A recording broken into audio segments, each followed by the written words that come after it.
पंढरीनाथ भगवान की जय.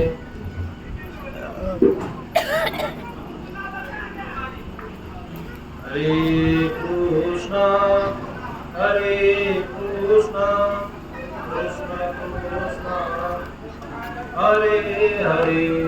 हरे कृष्णा हरे कृष्णा कृष्ण हरे राम राम राम हरे हरे.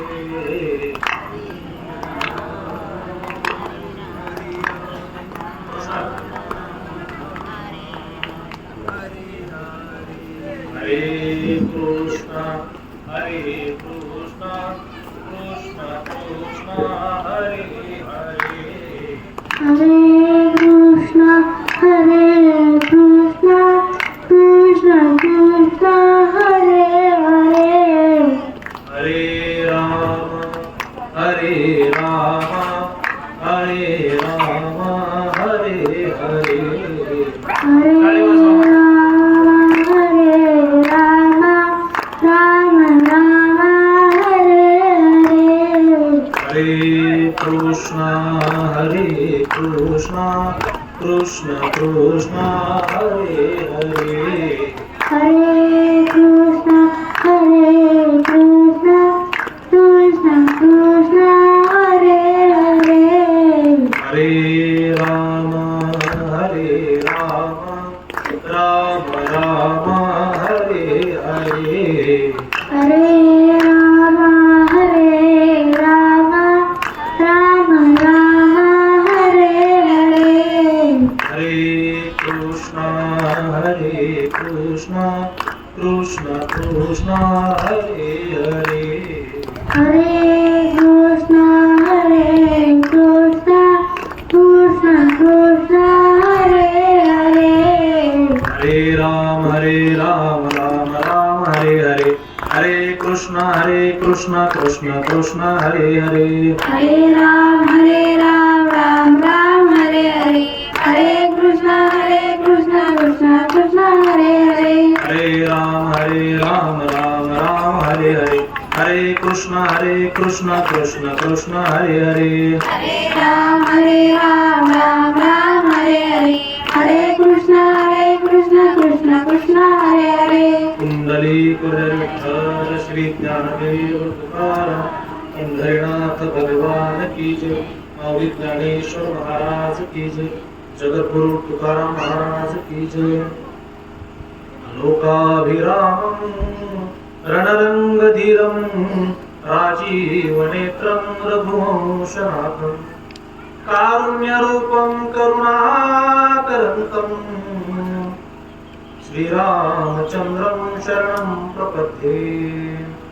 सानन्दमानन्दवने वसन्तम् आनन्दकन्दं हतपापवृन्दं वाराणसीनाथमनाथनाथं श्रीविश्वनाथं शरणं प्रपद्ये. महायोगपीठे तटे भीमरथ्यां वरं पुण्डरीकाय दातुं मुनिन्द्रै समागत्य तिष्ठन्तमानन्दकन्दं परब्रह्मलिङ्गं भजे पाण्डुरङ्गम्.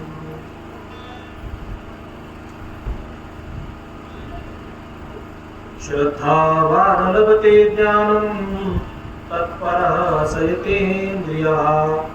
ज्ञानं लब्ध्वा परां शान्तिम् अचिरेणात् अधिगच्छति. ते ज्ञानहृदयी प्रतिष्ठे आणि शांतीचा अंकुर फुटे. मग विस्तार बहु प्रकटे आत्मबोधाचा. प्रस्तुत आजची प्रवचनाची सेवा तुम्ही सर्व भाविक मायबाप ग्रामस्थ चिवली तुम्हा सर्वांच्या चरणी नतमस्तक होतो. संत श्रेष्ठ मारुतीरायांच्या चरणी नतमस्तक होऊन सेवेला प्रारंभ करतो. भगवान श्री ज्ञानोबराया आपल्या ओळीच्या ठिकाणी सांगतात, ते ज्ञान हृदयी प्रतिष्ठे आणि शांतीचा अंकुर फुटे. ज्ञानाची प्रतिष्ठा हृदयामध्ये कसं प्रतिष्ठेला जाईल आणि शांतीचा अंकुर फुटल्यानंतर आत्मबोधाचा विस्तार कसा प्रकट होईल. आपण सर्वजण अभ्यासू मंडळी असल्या कारणानं आज ही ओवी निवडली आहे. कारण आत्मबोध होण्यासाठी आधी त्या जीवानं मुमुक्ष व्हायला पाहिजे आणि जीवनाचा सार, या नरदेहाचा सार त्याला कळालं पाहिजे. शास्त्रानं 3 गोष्टी दुर्लभ सांगितलेल्या आहेत. दुर्लभम तरेम येतात. त्यातली पहिली दुर्लभ अशी गोष्ट आहे की म्हणजे मनुष्याचा देह आहे. माणसाचं शरीर, माणसाचा देह फार दुर्लभ आहे, दुर्मिळ आहे. पण याची महती त्याला कधी कळते? एखादा पार्ट निकामी झाल्यावर कळते. डोळ्याला कमी दिसायला लागलं, मोतीबिंदूची लागण झाली की पेशंट म्हणतात, सर कपडे वाळू घालायला गेले की खरी पडायला लागले. म्हणजे शर्टाचं बटन सुद्धा कळत नाही.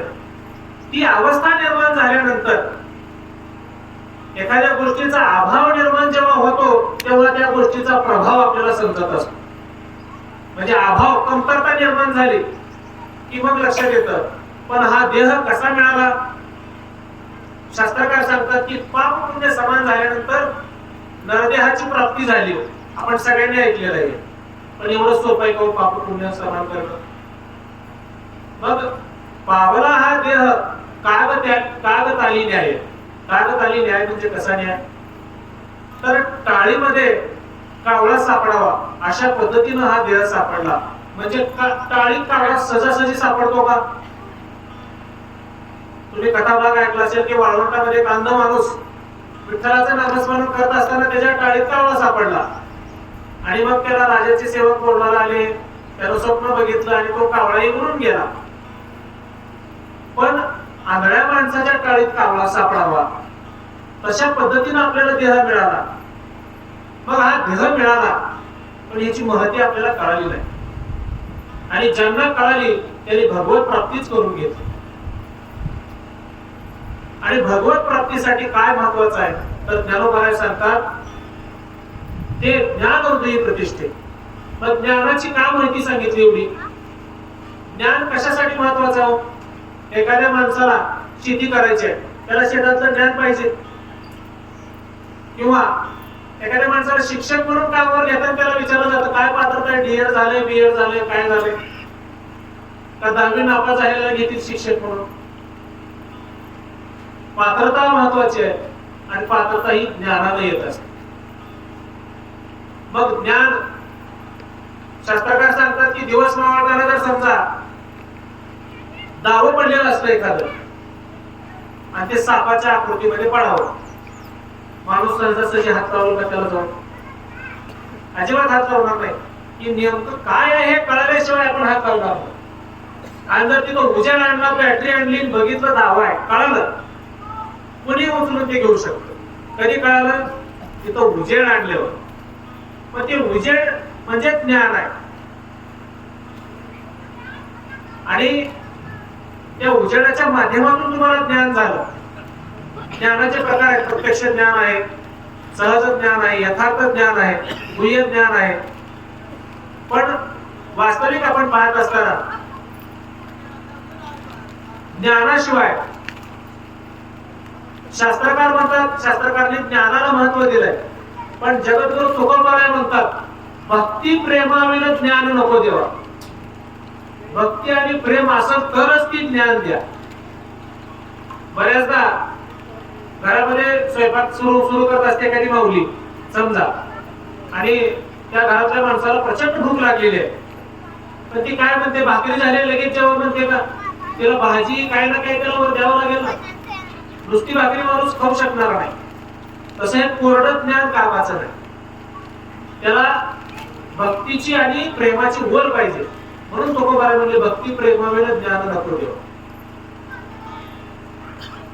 ते तुकोबाराय पुढे चालून फार दृष्टांत खूप समर्पक दृष्टांत देतात की भक्ती प्रेमाने ज्ञान नको देवा. जर भक्ती आणि प्रेम नसलं तर ते ज्ञानच नको म्हणजे. आणि पुढे त्याने दुसऱ्या चरणात उदाहरण सांगितलं की एखाद्या विधवा स्त्रीने जर शृंगार केला, सगळे दागिने घातले, कपाळावर कुंकू नाही, ते कसं दिसल? तसं दिसेल म्हणले सगळं ज्ञान आहे, त्याच्याकडे भक्ती नाही, प्रेम नाही. ज्ञान भरपूर आहे पण त्या ज्ञानाला अर्थ नाही. मग ते ज्ञान फलित कधी होईल? तर त्याच्या अंतःकरणामध्ये प्रेम निर्माण झालं पाहिजे, भगवंताविषयी त्याच्या अंतःकरणामध्ये ओढ निर्माण झाली पाहिजे, तेव्हा ते ज्ञान फलित होईल. मोठं आंब्याचं झाड आहे पण त्याला कवरच आला नाही, त्याला फळच लागली नाही, ते उपयोगाचं आहे का? सावली देईल पण फळं लागली नाही. मग कोणीतरी सांगेल की बाबा त्याची छाटणी करा, त्याचं काय असेल ते पुढच्या प्रोसेस करा. तसं आपल्या ज्ञानाला सुद्धा फळं लागली पाहिजे. ज्ञान ज्याच्याजवळ आहे त्या व्यक्तीला सुद्धा स्वतःला त्या गोष्टीचा फायदा झाला पाहिजे आणि त्या गोष्टीचा दुसऱ्याला सुद्धा फायदा झाला पाहिजे. 3 गोष्टी अशा आहेत: ज्ञान, धन आणि ताकद. मला सांगा, एखादा धनवान माणूस आहे पण प्रचंड कंजूस आहे, कधीच कोणाच्या उपयोगाला पडत नाही, त्याच्या धनाला काय अर्थ आहे काय? बर, कंजूस असू द्या, स्वतःवर बी खर्च करत नाही, तर त्याच्या धनाला काय अर्थ आहे का? भरपूर पैसे त्याच्याकडे पण खर्चिक नाही किंवा स्वतःसाठी सुद्धा काही तो खर्च करू शकत नाही. शास्त्रामध्ये तर म्हटलेलं कृपणीय लोक दाता.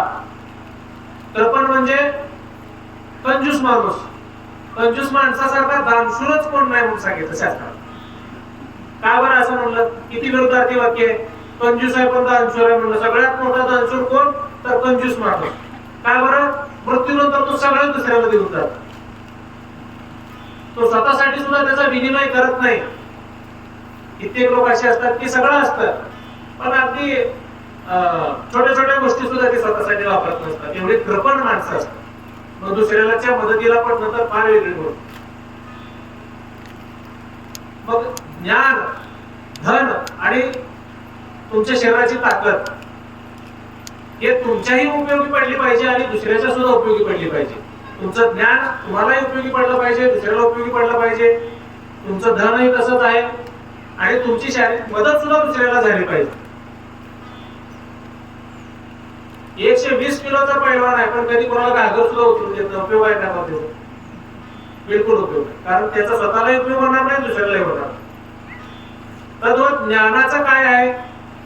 तर ज्ञान हे तुम्हाला स्वतःलाच आधी त्याचा उपयोग झाला पाहिजे. कसा झाला पाहिजे?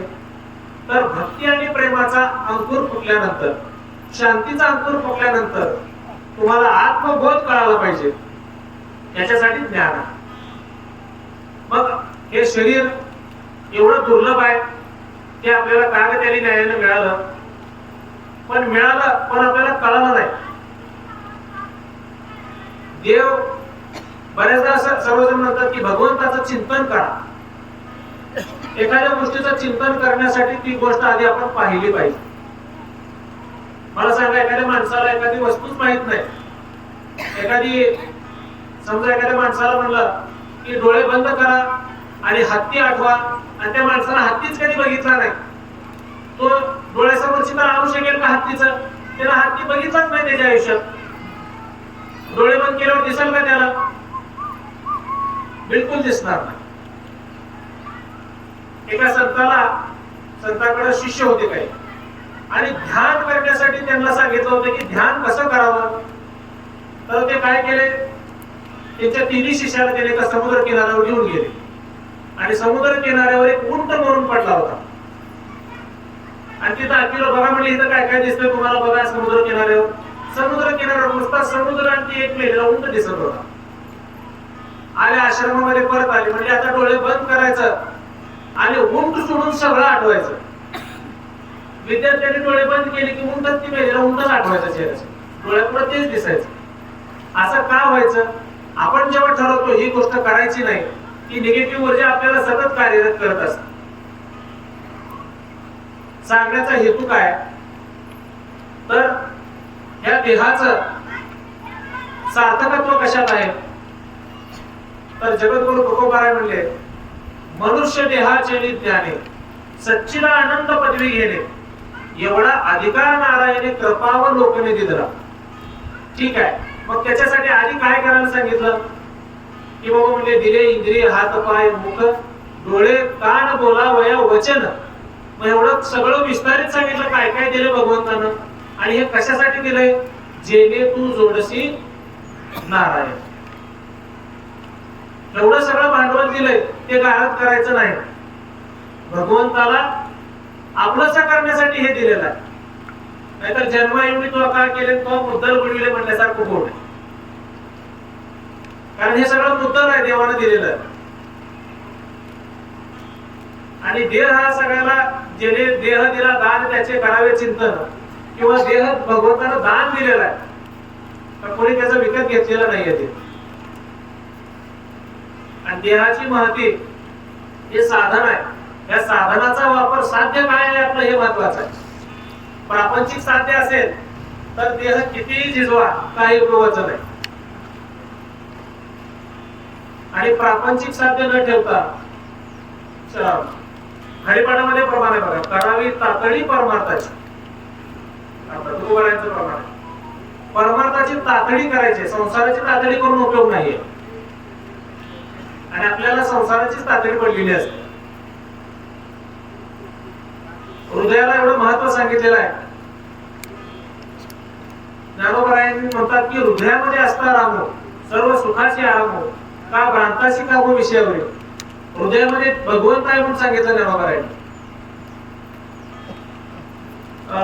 जनाबाईंनी काय सांगितलं? हृदयबंदी खाना केला आणि आता विठ्ठल कोंडीला. म्हणजे हृदयाला किती महत्व आहे. हृदयामध्ये देवाला साठवायचं आहे. साठविला हरी जिये हृदय मंदिरे. दुसरीकडे साठवायचं नाही ते. पंढरपूरला जाऊन मोठ्या मोठ्या मूर्त्या आणून घरात ठेवायचं नाही असावे. पण भगवंताचे पाय आपल्या चित्तामध्ये पाहिजे आणि त्याचं रूप आपल्या डोळ्यामध्ये पाहिजे. महात्मा बसवेश्वरांचं एक वचन आहे, खूप सुंदर वचन आहे. कन्नडमध्ये आहे. नयन गल्ली मूर्त तुम्ही किवियल्ली कीर्त तुम्ही वचन गल्ली नामामृत तुम्ही पूर्ण संगम देवा निम्न चरण कमळ घालतो. म्हणजे काय म्हणायचंय त्यांना? डोळ्यानं मला फक्त तुझं रूपच बघायचंय, कानानं मला फक्त तुझी कीर्ती ऐकायची, वचनानं मला बोलताना फक्त तुझं नाव घ्यायचंय.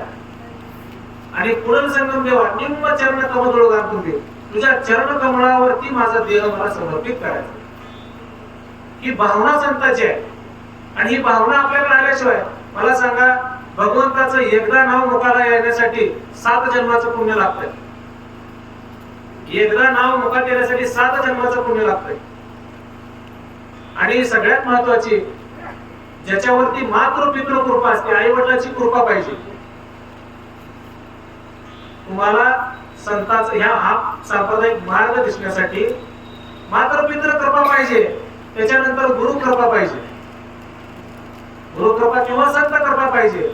आणि ह्या 2 कृपेशिवाय ईश कृपा होत नाही. ह्या 2 कृपा झाल्यानंतरच मग भगवत कृपा किंवा ईश कृपा होत असते.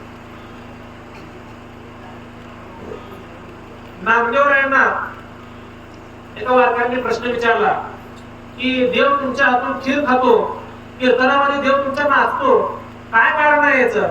त्यावेळेस नामदेवराय म्हणले जन्मोजन्मी आम्ही बहुपुण्य केले. एका जन्मात नाही, जन्मोजन्मी आम्ही बहुपुण्य केले तेव्हा या विठ्ठले कृपा केली. आता तेव्हा कुठे कृपा केली? तुकाराम म्हणले बहुत जन्मांती जोडी लागली. ही जोडी लागली याची जन्म एक एवढी कोटी कोटी फेरा. आपण सारखा ऐकून कटाळून गेलो आपण की 84 लक्ष एवढी 84. पण आपल्याला ह्याचा अर्थ कळाला नाही. मग अर्थ कळून घेण्यासाठी काय केलं पाहिजे? मग काही महत्वाच्या गोष्टी आहेत, त्या गोष्टी आपल्याला सोडल्या पाहिजे. त्या सोडल्याशिवाय भेद सोडला पाहिजे. कारण भेद सोडल्याशिवाय तुमच्यातला द्वैत भाव संपणार नाही. द्वैत भाव समजून घ्या काय. द्वैत म्हणजे दुजा भाव. हे माझं ते शेजाऱ्याचं. आपल्याला शेजाऱ्याचं पाणी दारात आलेलं खातो हे वास्तव आहे. मग हे आपलं आणि आपलं पाणी दुसऱ्याच्या दारात गेलेलं. मला सांगायचा उद्देश काय की दुजा भाव नको. जिथं द्वैत आहे, द्वैता भयम भवती अद्वैत निर्भयम. जिथं द्वैत आहे तिथं भीती आहे म्हणलंय शास्त्राने. आणि जिथं अद्वैत आहे, अद्वैत म्हणजे कोण आहे? अद्वैत या जगात एका जागी म्हणजे भगवान परमात्मा. अद्वैत जिथं दुजा भाव नाही तो अद्वैत आहे. द्वैता भयम भवती अद्वैता निर्भयम. माणसाला भीती कशा कशाची आहे? शास्त्रकारांनी प्रकार सांगितलेले भीतीचे. भोगे रोग भयम, कुले श्रुती भयम, माने दैन्य भयम, बले रिपू भयम, रूपे जरायात भयम, वित्तीय रूपालात भयम, काय प्रतांतात भयम. म्हणजे भोगी माणसाला रोगाची भीती आहे, गोड खाणाऱ्याला शुगर होण्याची भीती आहे, तसं भोग भोगणाऱ्याला रोग होण्याची भीती आहे. कुलेश श्रुती भयम, कुलवान माणसाला चरित्र वर डाग लागण्याची भीती आहे. माने दैन्य भयम, सन्मानानं जगणाऱ्याला गरिबीची भीती आहे. बले ऋतू भयम, बलवान माणसाला शत्रूची भीती आहे. रूपे जरायात भयम, सुंदर माणसाला म्हातारपणाची भीती आहे. वित्तीय रूपाला भयम, धनवान माणसाला राजाची भीती आहे. आणि काय प्रतांतात भयम म्हणजे शरीराला काळाची भीती.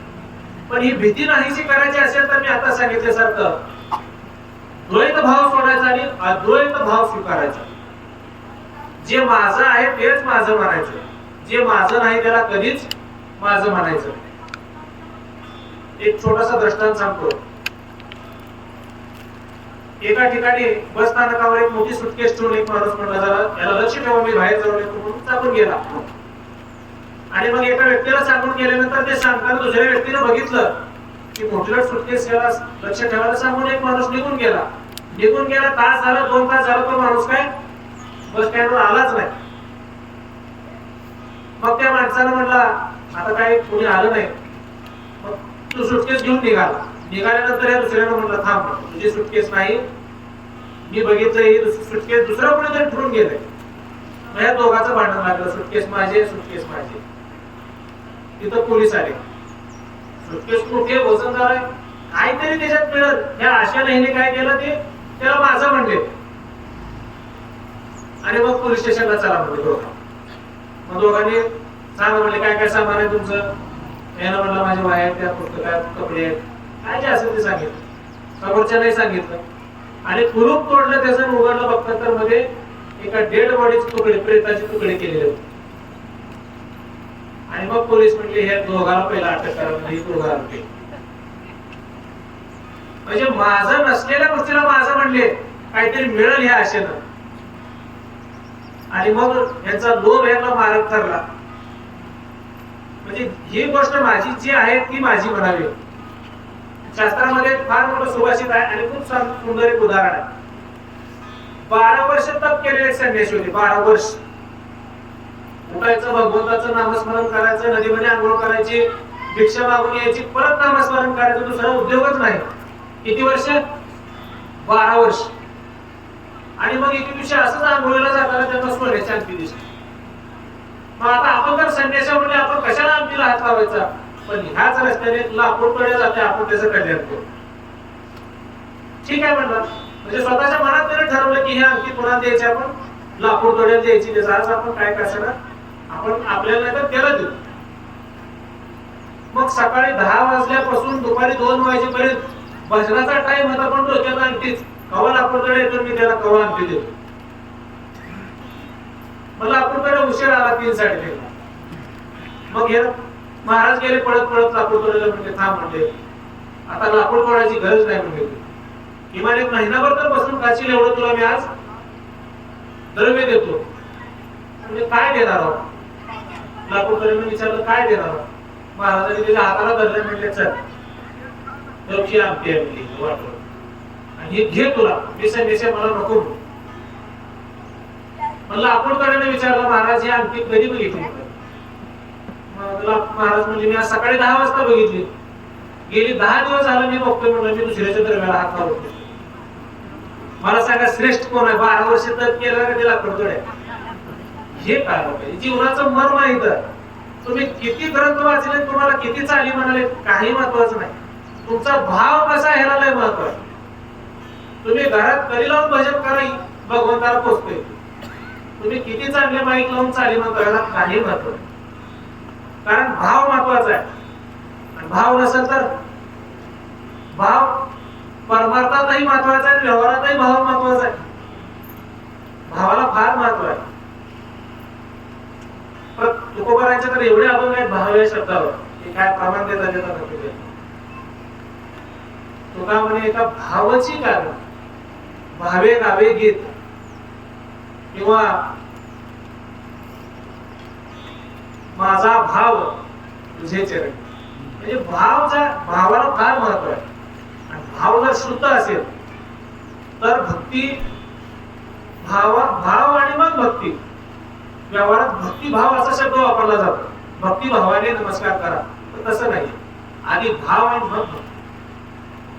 कारण भक्ती हा भजन ते धातूपासून तयार झालेला शब्द आहे. म्हणजे भजन ते धातूपासून तयार झालेला शब्द भक्ती आहे. पण त्याच्या आधीची प्रक्रिया ही भाव. संत तुकडोदास महाराजांचा आपण काय बघा, मनी नाही भाव आणि देवा मला भाव. देव अशाला भेटायचा नाही रे. देव बाजारचा भाजीपाला नाही म्हणून सांगितले तुकडोजी महाराज. तरी आपल्या आताच्या युगातले संत आहेत तुकडोजी महाराज. तरी आपल्याला लक्षात येत नाही. शेंदरी हेंदरी दैवते म्हणजे तुकाराम महाराज. म्हणजे आपण कुठल्या देवाला भजलं पाहिजे आणि देव ही संकल्पना काय ही जर समजलं. मला सांगा, आपण एकमेकाला गाठपर्यंत राम राम राम राम म्हणतो किंवा शरणात म्हणतो रामकृष्ण हरी जय हरी. हे कधीपासून चालत आलं असेल तरी अंदाजे किती पिढ्या गेल्या असतील. आपल्याला जसं कळतंय तसं एकमेकाला बघितल्यावर राम राम म्हणायची पद्धत आहे. ही पद्धत कधीपासून असेल, जसं माणूस समूहानं राहायला सुरुवात केली तेव्हापासून असेल. पण ही का आहे म्हणून कळायला जाऊ. का म्हणायचं एकमेकाला राम राम दिसल्यावर का राम राम म्हणायचं. आणि दोनदाच काय म्हणायचं राम राम. राम म्हणल्यावर चाललं असतं की राम राम. आता ही नमस्कार नमस्कार जसं माझ्या गुरुजींनी मला माझ्या गुरुजींनी सांगितले की बाबा नमस्कार गुड मॉर्निंग नमस्ते काही म्हणायचं नाही. राम राम म्हणायचं नाही तर राधे राधे म्हणायचं. तेव्हापासून मी बरेच जण मला नमस्कार नमस्ते म्हणले तरी मी राम राम मी स्वतः म्हणतो आणि केले मग सांगितले उघड आहे. मग हे राम राम का म्हणायचं तर ह्याला शास्त्रीय कारण आहे. समोरचा व्यक्ती चालत आला, आपण चालत आलो, आपण त्याला म्हणलं राम राम, त्याने आपल्याला म्हणला राम राम. याचा अर्थ असा आहे की तुझ्या अंतःकरणाचा राम एक आणि माझ्या अंतःकरणाचा राम एक, अशी मिळून ते दोन राम राम. म्हणजे समोरच्याला सांगायचंय तुझ्या अंतःकरणात रामच आहे, माझ्या अंतःकरणात रामच आहे, हे सांगायची प्रक्रिया म्हणजे राम राम. आता नमस्ते झालं, नुसता हात करायचा की भाग वेगळा. पण हात जोडून राम राम होता पूर्वीच्या काळी. मग हृदयामध्ये राम आहे हे आपल्याला कळायला पाहिजे. मंदिरात गेल्यानंतर आपल्याला प्रसन्न वाटतंय, स्मशानात गेल्यानंतर भकास वाटतंय, पण सगळ्या वाटणाऱ्या प्रक्रिया सगळ्या मनामध्येच आहे. आणि मन अतिशय चंचल आहे. मनासारखी चंचल गोष्ट या जगात कुठली नाही. शास्त्रकारांनी 10 मकार सांगितले चंचल वृत्तीचे. आणि मन स्थिर झाल्याशिवाय शांतता मिळणार नाही, शांती मिळणार नाही. मग मन किती चंचल आहे तर एका राजाला तहान लागली आणि घोड्याला बी त्याच्या तहान लागली. म्हणजे घोडा शेतकरीकडे जुना काळ तो मोठ आणत होता शेतकरी. मग ते घोड्याला मोठ्याजवळ नेलं की त्या मोठ्याच्या आवाजानं घोडा पळून जायचं. आणि मोठ थांबवली पाणी बंद व्हायचं, घोडा यायचा पण पाणी बंद व्हायचं. अगदी तशी अवस्था मनाची असते. परमार्थातला आनंद मिळायला लागला की मनाला ते पटत नाही. ज्ञानोबारांनी खूप छान लिहून ठेवलं, विषय विषयाचा पडी पाडू, गोड परमार्थ लागे कडू, आणि कडू विषय कडू जीवाशी झाला. की विषयांत होऊन जातो माणूस आणि त्याला कडू असलेला त्याचा संसार गोड लागायला लागतो आणि गोड असलेला परमार्थ त्याला कडू वाटायला. उदाहरणार्थ एखाद्या माणसाला विषारी साप चावला तर जुने लोक त्याला कडुलिंबाचा पाला खायला द्यायचे आणि विचारायचे पाला कसा लागतो. त्याला जर म्हणला पाला गोड आहे समजायचा अजून विष त्याच्या अंगात आहे. आणि जर म्हणला पाला कडू लागायला लागलाय म्हणायला आता काय घाबरायचं कारण नाही. तसं जर आमच्या राम महाराजांसारखं किंवा शिंदे महाराजांसारखे जर विचारले एखाद्याला की बाबा आता तुला संसारात सुख वाटतंय का त्याला जर म्हणलं वाटतंय तर अजून समजून जायचं, अजून ती विष त्याचं बांधलेलं तसंच आहे, विष कमी झालेलं नाही. आणि जर म्हणलं नाही नाही काय महाराज संसारात काय इंटरेस्ट नाही ना काय नाही, आता मला ह्याच मार्गाने समजून जायचं, विष उतरायला हा सुरुवात झालेली आहे.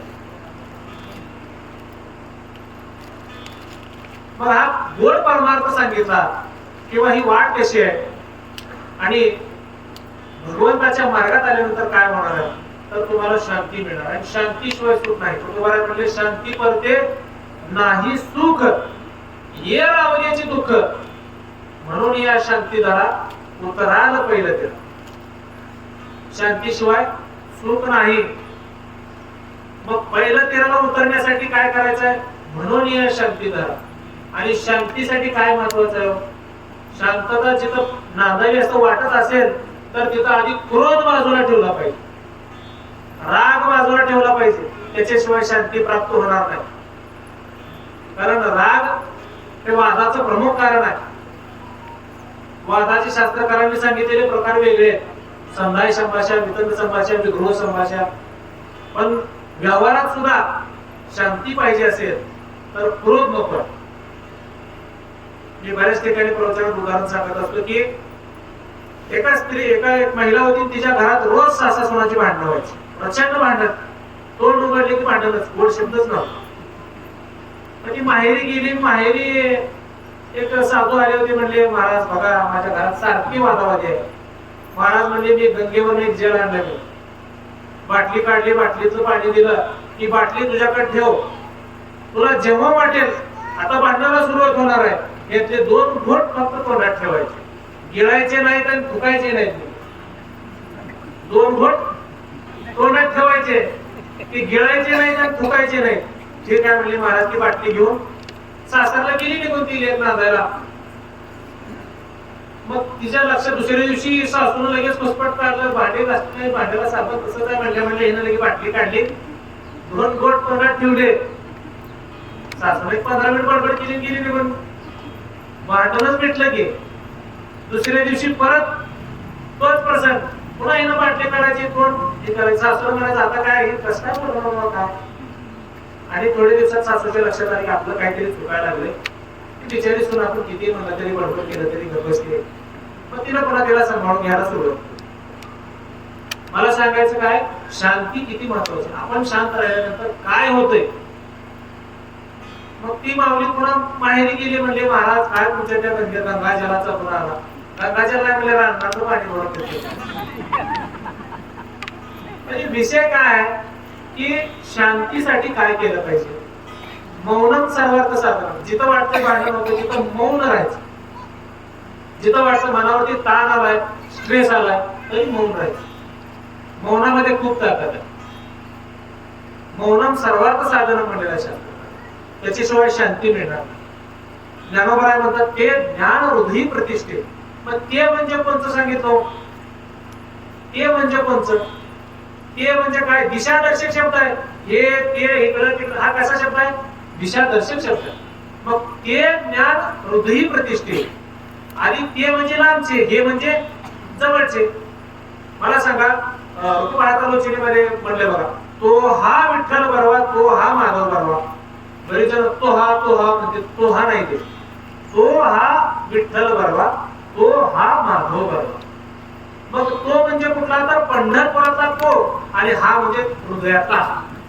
हा जेव्हा एकत्रित तेव्हाच विठ्ठल बरवा, नाहीतर पिढ्या गेल्या भजन करण्याचं सुख मिळत नाही.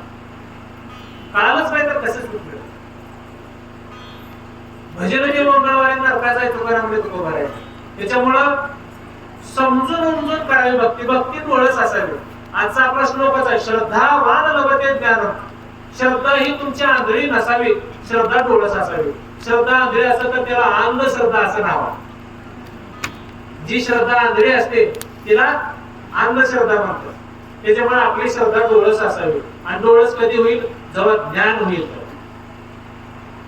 जेव्हा भक्ती प्रेम आपल्या अंतःकरणात रुजत, तेव्हाच आपली श्रद्धा डोळस होईल. आणि ही डोळस श्रद्धा आपल्याला आईला तिलाची पहिलं तिला घेऊन जायल्याशिवाय राहणार. मग ते ज्ञान हृदयी प्रतिष्ठित. आता आपलं ते आणि हे वर्ण सुरू होतं. तर ते कोणचं, तर जे जगात सत्य आहे ते ज्ञान. सत्य काय आहे या जगात? एकच सत्य म्हणजे तुकाराम महाराज, सत्य साच खरे नाम विठोबाचे बरे. या जगात दुसरं काही सत्य नाही.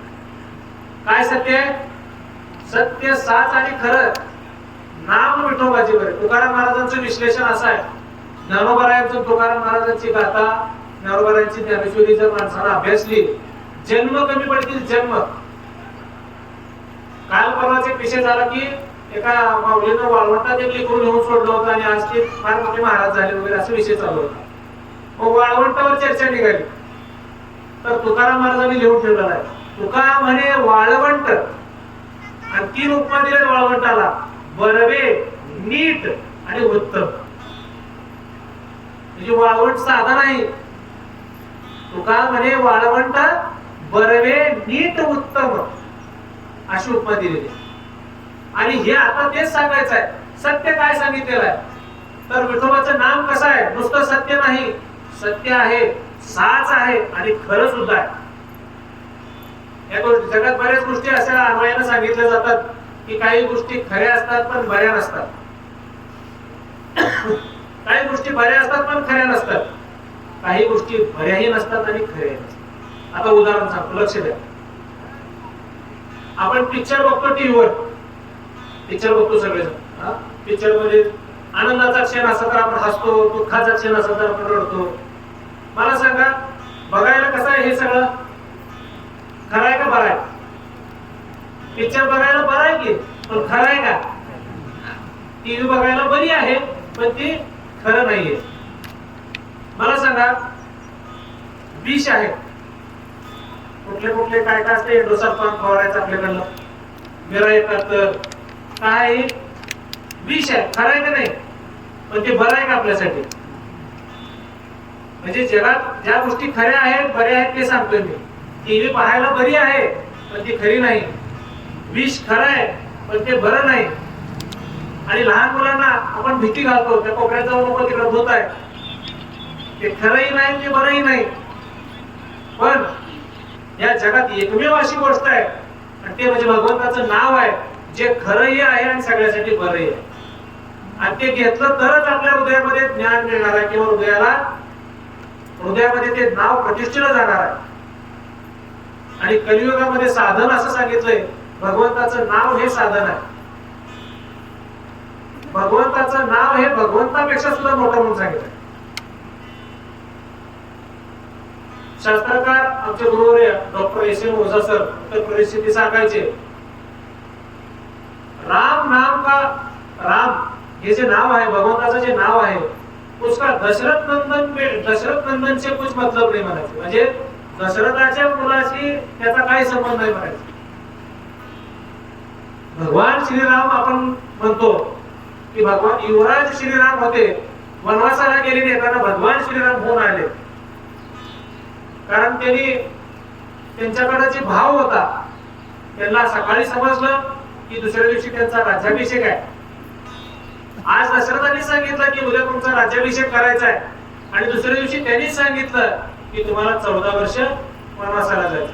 दोन्ही वेळेस ते फक्त जी पिताचे किंवा ठीक आहे एवढंच म्हणाले. आदल्या दिवशी सांगितल्यावर राजा व्हायचं म्हणल्यावर हसले नाही, वनवासाला जायचं म्हणल्यावर रडले नाही. म्हणून ते भगवान आहे. आणि आपल्याकडं अगदी सुखाला एक उदाहरण आलंय की काय विषय नसतो, दुःखाला म्हणल्यावर मग काय विषय. स्थैर्य कमी झालेला आहे. तरुण पोरांचं तर फार स्थैर्य कमी झालेलं आहे. स्थिरता फार महत्वाची आहे. कितीही पैसे आले तरी हुरळून जाऊ नये आणि काही नसलं तरी दुःखी होऊ नये. जुनी म्हण आहे बघा, श्रीमंतीमध्ये बाजू नये आणि गरिबीमध्ये लाजू नये, तर तो माणूस नीट राहतो. तर एखाद्याला तळ्याचे पैसे यावे नाही तर रोड मध्ये त्याची शेती जावी, मग काय बघायचं त्याच्यात. आणि एखाद्याकडे दैन्य असू द्या, कर्जबाजारी होऊ द्या, ते दावं घेऊनच पडते. तुम्ही सांगायचा हेतू काय, माणसाकडची स्थिरता कमी झाली. जुना काळ होता, आम्ही ऐकलेला आहे जुन्या काळात की लोकांना अन्न पाणी मिळायचं नाही आणि उपाशी तापाशी लोक कष्ट करायचे. कारण त्यांना माहित होतं समय बलवान होता, यही दिन बीत जाएंगे. म्हणजे वेळ फार बलवान असते, माणसाची वेळ राहत नाही, वेळ निघून जाते. पण तुम्ही तग धरलं पाहिजे. आजकालच्या मुलांमध्ये संयम कमी झालेला आहे. संयम फार महत्वाचा, स्थिरता बिलकुल राहिलेली नाही. आणि ही स्थिरता राहिल्याशिवाय तुम्हाला पारमार्थिक सुख सोडून द्या, पण अहित सुख सुद्धा मिळणार. ज्ञानोबा म्हणले जयाचे अहित धड नाही, तयाचे परत्र पुष्यिक आहे. त्याचा अहित तरी किमान धड पाहिजे, आणि हे धड असेल तरच तुम्हाला परमार्थ कळणार. एखाद्या ताप फणफणलेल्या माणसाला अनुभवावर प्रवचन काय त्याला ज्ञान कळते. तापानं फणफणलंय आणि तापानं फणफणलेला त्याला मिष्टान्न खाऊ घाला, त्याला चव लागते का? आता माझ्या दवाखान्यात बरेच पेशंटला काहीतरी पिशवीत शिरा हे घेऊन येते, एक चवचा काय ते नाही, चवच नाही. हो, अन्नाला चव नाही का तोंडाला चव नाही, सांगा बरं मला. एखाद्या म्हाताऱ्या मावशीनं म्हातारवलीनं ते काहीतरी शिरा उपीट त्या पेशंटला करून आणावं, त्याला एक चमचा खाऊन बनवणं आहे ना, चव लागत. मग त्या केलेल्या पदार्थाला चव नाही का तोंडाला चव नाही? सेम तसं झालेलं आहे. काय परमार्थात इंटरेस्ट नाही ना, ते तुझ्या तोंडाला चव नाही. ह्याच्यात खूप चव आहे. ह्याच्यात जे आहे ते सगळीकडे आहे, ह्याच्यात जे नाही ते कुठंच नाही. म्हणजे कसं होतंय, ज्ञानोबरायांची उभी आहे, पाहे पा दूध अति पवित्र आणि गोड, पाशी त्वचेच्या पत्राड ते अभिरुनी गोचर अशुद्ध कायमची होते. गायीच्या स्तनावर गोचर बसलेला असतं, तिथंच गायीचं दूध असतं, पण ते दूध पित नाही, तिथलं अशुद्ध रक्तच पिणार. मग त्या गोचडासारखं व्हायचं आपण का कसं व्हायचं आपण ठरवलं पाहिजे. आणि गोचडाचं वैशिष्ट्य आहे की हिरा आयरनीवर ठेवून जर मारला तर त्या आयरनीला बळ पडतंय, एवढा निबर असतो हिरा. पण त्या हिऱ्याला जर गोचडाचं रक्त लागलं तर हिऱ्याचे तुकडे होते. म्हणजे का तुकडे होते तर सगळं अशुद्ध रक्त पेलेलं असतं. त्यामुळे हिऱ्यानं सुद्धा तसल्या गोचडापाशी फिरू नये. आपण हिरा कोण आपण ओळखलं पाहिजे. आपली संगत कुणाबरोबर करायची हे महत्वाचं आहे. संगती पंगती देवासवे घडे म्हणजे तुकोबर आहे, तसं वागलं पाहिजे, तसं राहिलं पाहिजे. नाहीतर आपली संगत कुठं चालली हे बघितलं पाहिजे. संगत चुकली की सगळं चुकलं. पेढी विकणाऱ्यानं उंदराचं औषध विकणाऱ्या पैसे उभारून बाजारात उभारतो, कारण हे ना गोड आहे गोड आहे म्हणायचं, त्यानं खाल्लं की मरतंय म्हणायचं काय. आपण संगती कुणाची करावी याला फार महत्व. संगत चुकली की सगळं चुकून द्या. आणि श्रद्धावान लभते ज्ञान. मग श्रद्धा इथून आपल्याला आपलं की श्रद्धा कशी असावी तर श्रद्धा डोळस असावी. आणि श्रद्धा डोळस असलेल्या माणसाला ज्ञान मिळतं. याला ज्ञान कमवायची गरज नाही. कित्येक माणसं असे 5वी-6वी शिक्षण झालेलं आहे, पण अगदी तुकोबाराचा गाथा पाठ आहे, ज्ञानेश्वरी मुखदगत आहे. हे काय ही कृपा आहे ज्ञानेश्वरीची, ही कृपा आहे तुकोबाराच्या गाथेची. त्याचं शिक्षण किती आहे याला महत्व नाही. आणि काय काय माणसं आहेत कधीच कुठे म्युझिकचा क्लास लावला नाही, पण सुंदर चाली म्हणजे रागाच्या बाहेर एक स्वर जात का जात नाही. सरस्वतीची कृपा आहे. पण ती कृपा होण्यासाठी ती पात्रता अंगी यावर आपल्या ह्याच्यात आहे बघा, शाळेच्या प्रतिज्ञेमध्ये आहे की ही पात्रता अंगी यावी म्हणून मी सदैव प्रयत्न करेन. म्हणजे त्याच्यासाठी प्रयत्न तर करावा लागेल. आणि पात्रतेशिवाय काही नाही. भगवान श्रीकृष्ण अर्जुनालाच का जास्त हे करायचे हो, कारण त्यांनी पात्रता कशी हे केली. अर्जुनाचं आणि भगवान श्रीकृष्णाचं एवढं अतूट नातं भगवान श्री ज्ञानोबारायांनी वर्णन केलेलं आहे.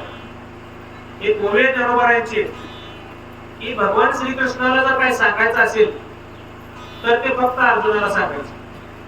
जे न सांगेची माती देवकेशी, जे न सांगेची पित्या वसुदेवाशी, जे न सांगेची बंधू बळीभद्राशी, ते दुह्य अर्जुनाशी बोलत असे. म्हणजे अशी काय गोष्ट आहे आईला सांगत नव्हते भगवान श्रीकृष्ण, वडिलाला कधी सांगितली नाही, भावाला सांगितली नाही, पण अर्जुनाला सांगितली. कारण अर्जुनाचं भगवान श्रीकृष्णावरती, अर्जुनाची भगवान श्रीकृष्णावर श्रद्धा होती आणि भगवान श्रीकृष्णाचा अर्जुनावरती प्रेम होतं. म्हणून ह्या सगळ्या गोष्टी.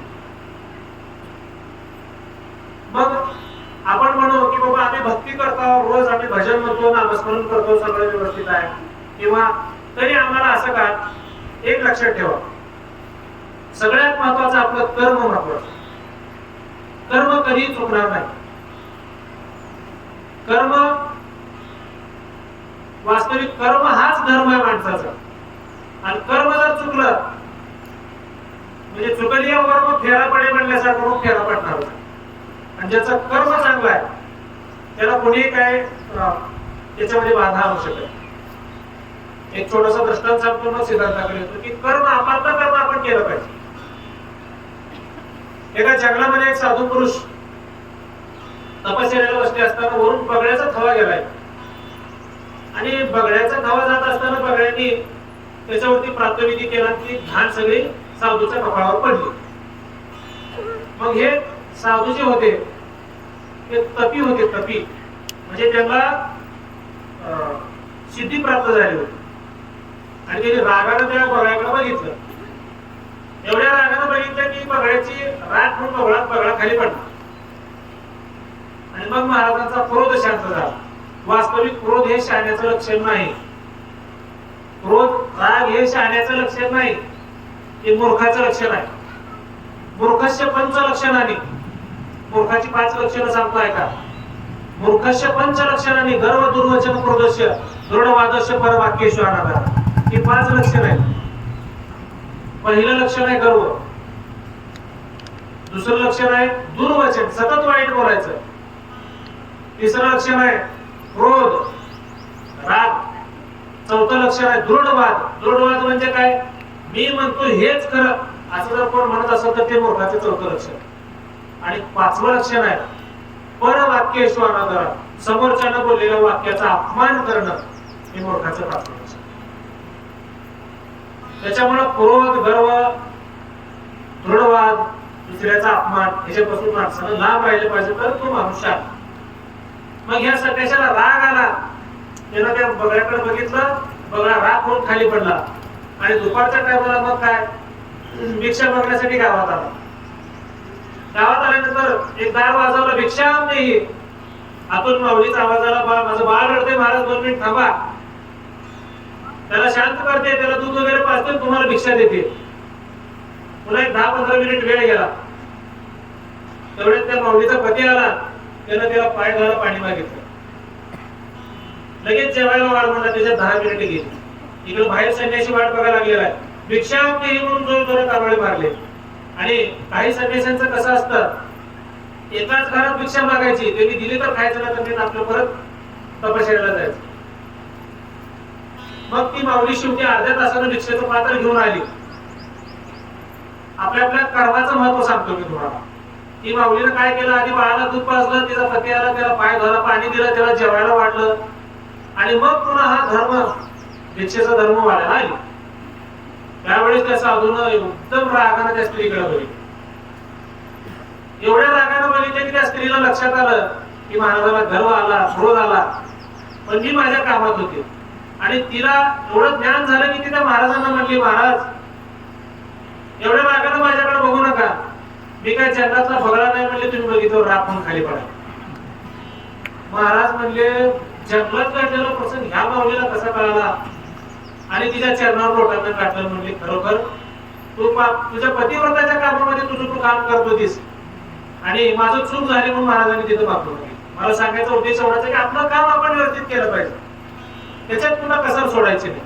आपलं काम जर आपण व्यवस्थित केलं, आपला कर्म जर आपण व्यवस्थित केलं, तर आपला धर्म आपण व्यवस्थित निभावू शकतो. आणि मग सांगायचा उद्देश एवढाच आहे की हृदयामध्ये, अंतःकरणामध्ये जेव्हा ही भक्ती प्रगटेल आणि शांतीचा अंकुर फुटेल, मग शांतीचा अंकुर फुटण्यासाठी मी आता सांगितल्यासारखं क्रोध, गर्व, अहंकार या पूर्ण गोष्टीपासून लांब राहील. आणि मग काय होणार आहे?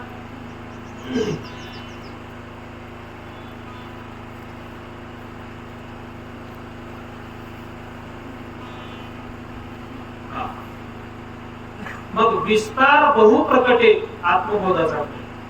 मग आत्मबोध होईल माणसाला. आत्मबोध म्हणजे काय? मी कोण आहे, माझा जन्म कशासाठी झाला, आता ह्या देहाचं वय किती आहे, मग मी काय केलं पाहिजे, हे ज्याला समजतं त्याला आत्मबोध झाला असं. मग आत्मबोध म्हणजे काय करावं लागेल? आत्मबोध झाला, समजा आता समजलं एखाद्याला आत्मबोध झाला की बाबा माझ्या आयुष्यात एवढे वर्ष अशी सार्थकी लागले किंवा असे वाया गेले किंवा काय झालं, इथून पुढे मी कसं वागलं पाहिजे, काय केलं पाहिजे, तर ह्याच्यासाठी काय करावं लागेल त्याला. तर मग तुकोबाला म्हटले सद्गुरु वाचूनी सापडेना सोय, धरावे ते पाय आधी आले. एकदा आत्मबोध झाला, एकदा कळालं मला इकडे युतीला नाही, मला अंदूरला जायचंय, तर मी काय केलं पाहिजे, मी आधी रस्ता विचारला पाहिजे, कुणीकडे जातो अंदूरला रस्ता, मग कोणाला विचारलं पाहिजे, गेलेल्याला विचारलं तर ते असा हात करून तिकडे युतीकडेच मार्ग दाखवी. हेतू काय माझा, सद्गुरु चांगला पाहिजे. तर तुम्हाला आत्मबोध होऊन सुद्धा एखाद्याला समजलं की बाबा मी भक्ती केली पाहिजे, मी असं केलं पाहिजे, तसं केलं पाहिजे, पण मार्गक्रमण करत असताना त्या वाटेवर चालत असताना वाट कशी पाहिजे ते दाखवणारा दिशादर्शक तुमचा चांगला. मग गुरु वाचूनी सापडेना सोय म्हणली असती की तुकाराम महाराज, गुरु वाचूनी म्हणजे काय म्हणले, सद्गुरु वाचूनी. नुसता गुरु कामाचा नाही, लांब काशीला जाऊन गुरु करून येत होतं, त्या गुरुची पुन्हा 7 जन्मात गाठ होत नाही. सद्गुरु वाचूनी सापडेना, धरावे ते पाय आले आधी. मग ज्याला तुम्हाला वाटतंय ना ह्या व्यक्तीनं काहीतरी सांगितल्यानंतर माझं कल्याण होईल, त्या व्यक्तीचे पाय धरायचे आणि सांगायचे की बाबा मला माझ्या जीवाचं कल्याण कर. बरीच लोक प्रापंचिक सुख देवाकडे मागतात, देवाकडे काय मागावं हे सुद्धा कळायला पाहिजे. तुकाराम म्हणले हेची देवापायी मागत. काय म्हणले हेची देवापायी मागत, हेची देवापायी मागत. काय म्हणायचे,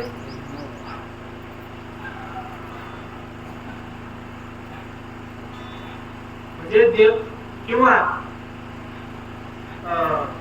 मजदे तयाची संगती, अखंड जया तुझी प्रीती मजदे तयाची संगती, हे सुद्धा इथं राहतं. भगवंताकडे काय मागितलं, भगवंता मला त्या लोकांची संगत दे ज्याच्या अंतःकरणात तुझ्याविषयी अखंड तुझी प्रीती आहे, तुझ्यावर ज्याचं प्रेम आहे, त्याची मला संगती दे. मग हे देवाकडे मागितलं पाहिजे. आणि मग याच्यामुळे काय होणार आहे, तर संतांच्या संगतीनं काय मिळतं, मग संतांची संगत करावी. आणि संत संगतीनं काय होईल, संतांची संगती मनोमार्ग गती, मनाच्या मार्गाला गती मिळत आणि मग अकळावा श्रीपती येणेपती ह्याच मार्गाने तुम्हाला देव भेटेल. आजच्या आपल्या भूमीचं प्रमाण हेच आहे की ते ज्ञान हृदय प्रतिष्ठित आणि शांतीचा अंकुर फुटेल, मग विस्तार बहु प्रकटे आत्मपद. मग ह्या ज्ञानाचं शांतीचं महत्व आजच्या प्रवचनातून आपल्याला एवढंच कळायला पाहिजे की भेद करायचा नाही. भेद म्हणजे काय, कुणाचा द्वेष करायचा नाही, हे वाईट ते चांगलं काही नाही. कारण शास्त्रानं सुद्धा भेद भ्रम अमंगळ म्हणून सांगितलं. अमंगळ म्हणजे त्या गोष्टीचं तोंड सुद्धा बघू नये, म्हणून भेद करायचा नाही. कारण भेद केला की दुःख पदरात आलं हे लक्षात घ्या. आणि माणसं कशामुळे दुःखी आहेत, स्वतःच्या दुःखामुळे दुःखी नाहीत. सध्याच्या जगात माणसं स्वतःच्या दुःखामुळे दुःखी नाहीत, दुसऱ्याच्या सुखामुळे दुःखी आहेत. स्वतःचा विचारच नाही माणसाला. ज्ञानेश्वरी गोवे आहे की मी सोडून या जगात कोणी जिवंत आहे असा सुद्धा विचार करू नये म्हणले जाणार आहे. म्हणजे एवढा तुम्ही स्वतःचा विचार करा, पण आपल्याकडे ते नाही. आपल्याला लोकांचाच विचार आहे. आपली घरची लाईट गेली तर बाहेरून लोक आपण सगळीकडची गेली, म्हणजे लोकांची दुसऱ्याची गेली का शेजारीची गेली का मागची काय येत, हे वास्तव आहे. म्हणून भेद करायचा नाही. आणि भेद सुटल्यानंतर काय होईल, तर मग ते अद्वैत स्वरूपाला आपण प्राप्त. आणि अद्वैत स्वरूपाला प्राप्त झाल्याशिवाय सुखाचा कल्लोळ नांदल्याशिवाय मग ते सुख कसं आहे, आंतरिक सुख आहे, ते बाह्य सुख नाही. एक घडलेला प्रसंग आहे एका शहरात, जपान मध्ये. तिकडे सगळे लाकडाची घर असतात आणि सगळ्या एका बिल्डिंगला आग लागली. आग लागल्यानंतर एक साधू होते तिथं काही कामानिमित्त गेले होते. सगळेजण पळायला लागले आणि ते साधू शांत बसले, डोळे बंद केले. त्यांनी लक्षात आलं आग लागल्या बिल्डिंगला, त्यांनी डोळे बंद करून बसले. 10 मिनिटांमध्ये त्या अग्निशमनची गाडी आली, आग विझवली गेली. पण पत्रकारांनी त्या सीसीटीव्ही बघितलं की सगळं पळा लागले. तर ही साधू का बसलाय का ठिकाणी?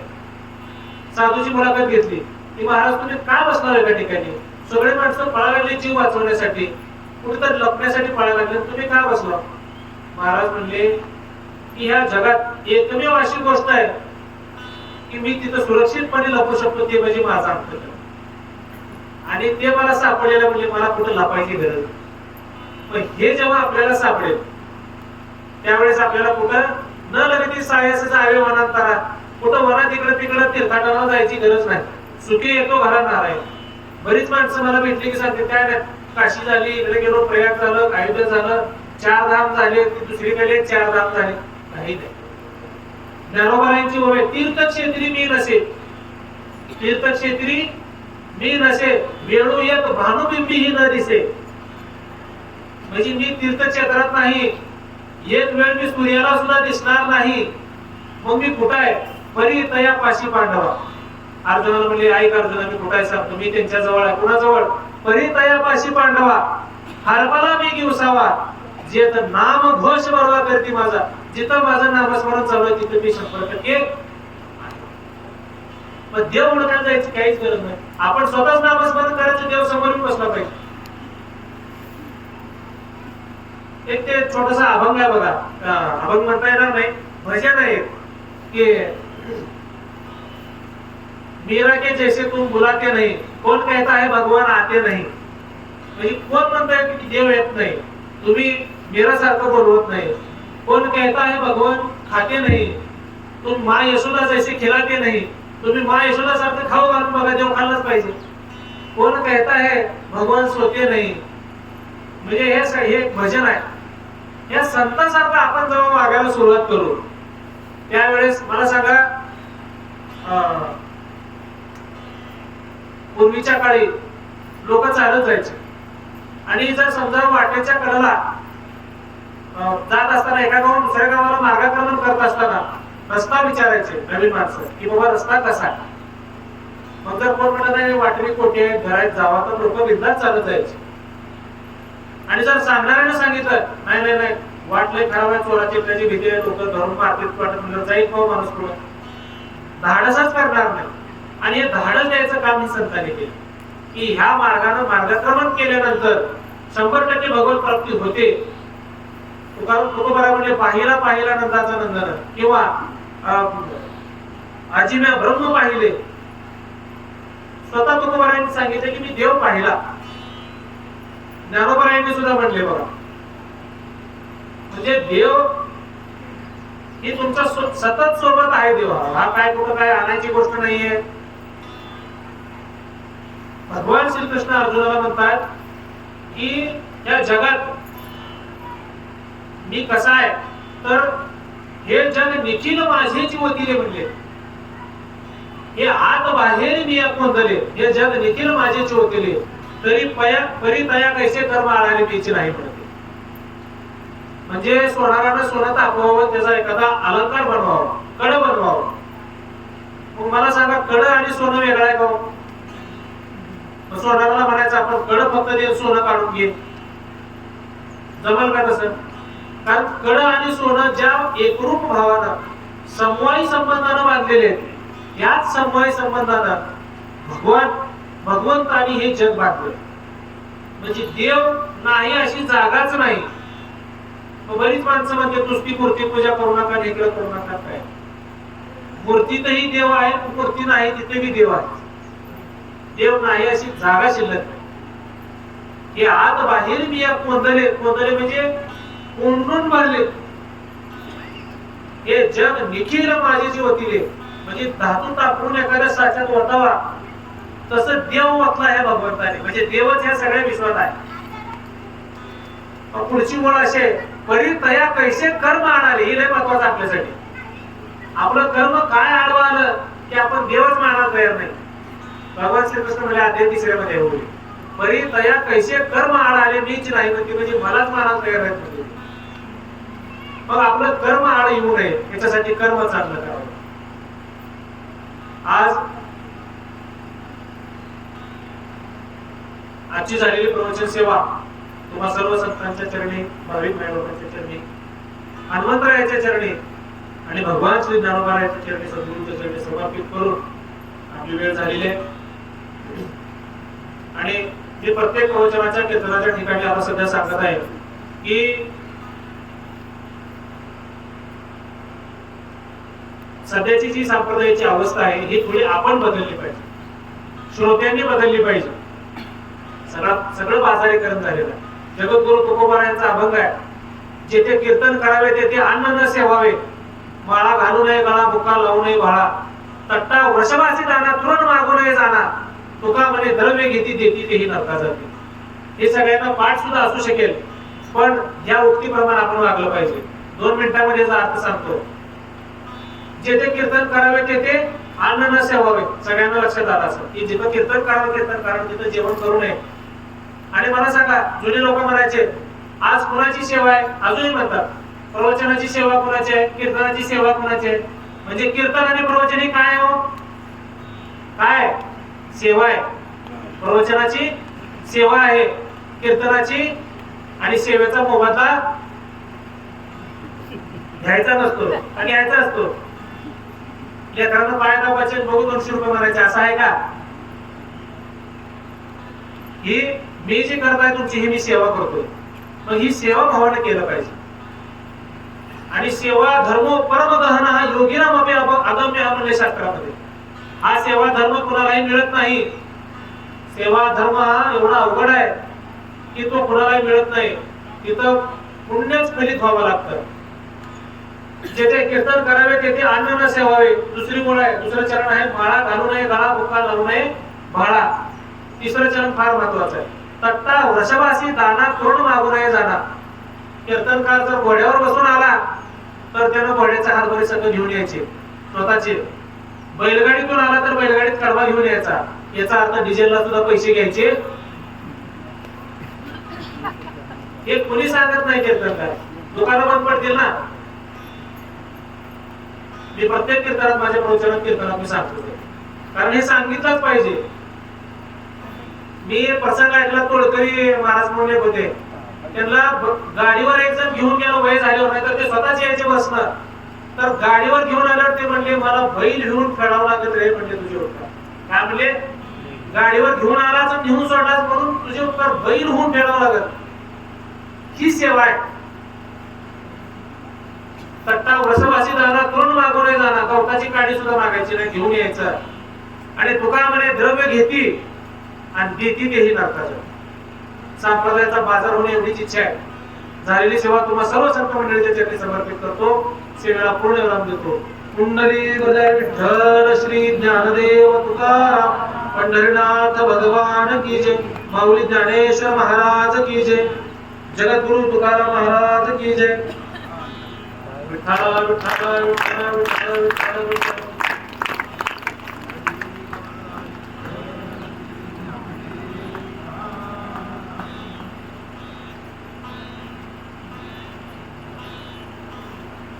Indicator.